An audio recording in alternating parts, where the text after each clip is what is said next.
Hello mga mare ko'y welcome sa aming mini vlog. For today's video nga ito at nakatambay nga ako dito sa may duyan. Wala kasi ang baby Ilis at kasama nga ng papa niya. Meron silang pinuntahan, hindi na nga ako sumama at si baby Ilis na nga lang. Ito na nga lang ako sa may duyan, nagmumuni-muni. Huy!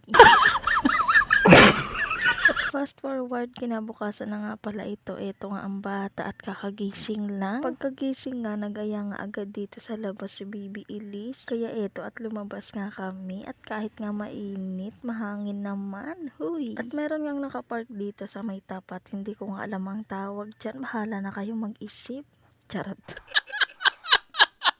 Eto nga si baby Elise, tuwang-tuwa nga dito at eto sumakay na nga. Siya na lang daw ang magdadrive.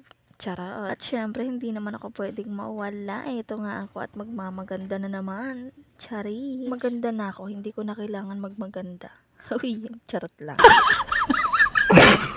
Ito nga si baby Elise, hindi nga mapakali o diba, napakalikot talaga sobra. Sabi ko nga sa kanya, halika sumama ka sa akin at bababa nga tayo. Titignan nga namin yung papa niya at aabangan na nga namin dito sa may baba. Kinuha kasi yung kolong-kolong, hiniram nila dahil meron nga kaming pupuntahan. Yes, kasama nga kaming mag-ina at kahit nga mainit, sasama pa rin kami. Ito na nga yung kolong-kolong, back for the video ang person. Ito na nga si baby Elise at nakasakay na nga at ayaw nang bumaba para nga hindi siya maiwan. Sino ba naman kasi ang hindi takot na maiwan?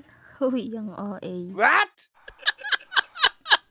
Halos ayaw na nga bumaba ng batang to kasi nga maiiwan siya pag bumaba siya. Syempre, charot-charot lang na maiiwan siya. Syempre kasama siya, no? Inaantay na nga lang namin yung iba naming kasama. Ang tagal kasi. Tignan nyo naman ang itsura ng mare nyo. O diba, napaka-haggard na nga ng person. Grabe yarn. For the tawa-tawa pa nga. O diba, for the tawa siya ngayon. O, happy yarn. Medyo nag-antay nga kami ng medyo matagal sa mga kasama namin. Ewan ko ba kung anong pinagagawa sa loob. Hindi na kasi kami bumaba ni baby Elise at baka maiwan din ako. Charot. At maya-maya nga ito at paalis na nga kami.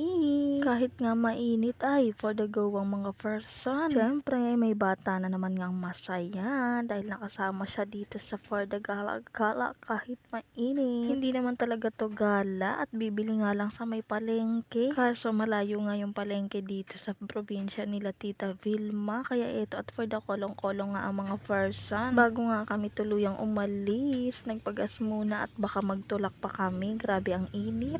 Charot. Dito na nga kami umupo sa may likod ni Papa Noriel para nga komportable. Huy, yung OA. Ito nga ang nakikita ko habang bumabiyahe nga kami. O diba, ang ganda ng kulay green. Ang ganda niyang pagmasdan dahil kulay green nga siya.